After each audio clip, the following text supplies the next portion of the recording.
ایک بادشاہ تھا۔ اس کی 7 لڑکیاں تھیں۔ بادشاہ کا ایک بہت بڑا اور بہت ہی خوبصورت محل تھا۔ بادشاہ اپنی 7 بیٹیوں کے ساتھ اس محل میں رہا کرتا تھا۔ بادشاہ اپنی بیٹیوں سے بے حد محبت کرتا تھا اور ان کے ہر آرام کا خیال رکھتا تھا۔ ایک بار جب دسترخوان سجا ہوا تھا، سب لوگ ساتھ کھانے پر بیٹھے تھے، بادشاہ نے اپنی بیٹیوں سے ایک سوال پوچھ لیا کہ تم لوگ مجھے کتنا چاہتی ہو؟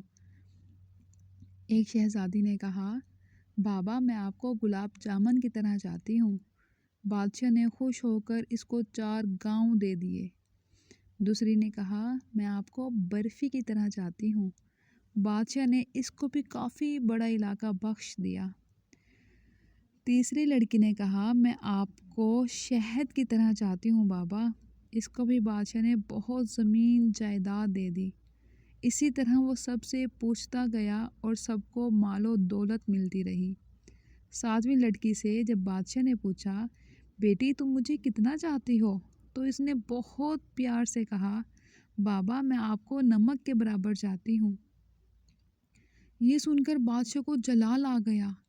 کہنے لگے، سب مجھے اتنا چاہتے ہیں، تم مجھے صرف نمک کے برابر چاہتی ہو؟ میری یہ عزت ہے تمہاری نظر میں؟ آج تم نے مجھے بہت مایوس کیا ہے۔ وہ اپنی بیٹی سے بہت ناراض ہوئے اور اپنی بیٹی کو محل سے نکال دیا اور کہا، اب کبھی یہاں قدم نہ رکھنا۔ وہ جنگل کی طرف چلی گئی اور پتوں اور لکڑیوں کو ملا کر ایک جھونپڑی بنا کر وہاں رہنے لگی۔ بھوک لگتی تو پھل کھا لیتی، سوکھے پتوں کا بستر بنا کر سو جاتی۔ وہ بہت صبر والی شہزادی تھی۔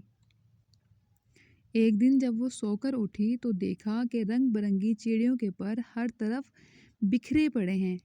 اس نے ان پروں کو جمع کیا اور ایک چھوٹی سی پنکھیا بنا لی اور گرمی میں اسی پنکھیا سے ہوا کر لیتی تھی۔ پھر دوسرے دن اس کو اور پر مل گئے۔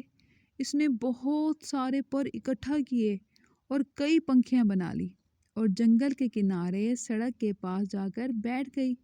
اس نے اپنا چہرہ بھی ڈھانپ لیا۔ لوگ آتے گئے اور پنکھیاں خریدتے گئے۔ اتنی خوبصورت پنکھیاں انہوں نے کبھی نہیں دیکھی تھیں۔ اب تو ہر ٹائم بھیڑ سی لگی رہتی تھی۔ ایک بار شہزادے کا ادھر سے گزر ہوا۔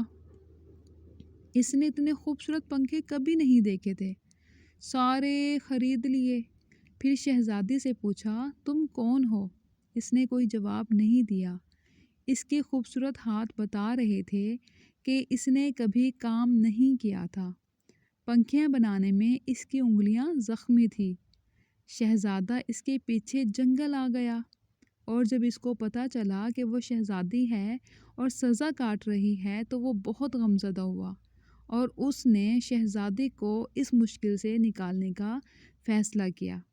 وہ اپنی سلطنت واپس چلا گیا اور اپنے والدین سے سارا ماجرا کہہ سنایا۔ ان لوگوں کو بھی یہ سب کچھ سن کر بہت دکھ ہوا اور وہ اپنے بیٹے کی بارات جنگل لے کر آ گئے۔ دونوں کی شادی ہو گئی۔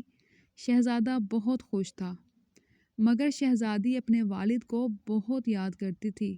وہ خوش نہیں رہتی تھی۔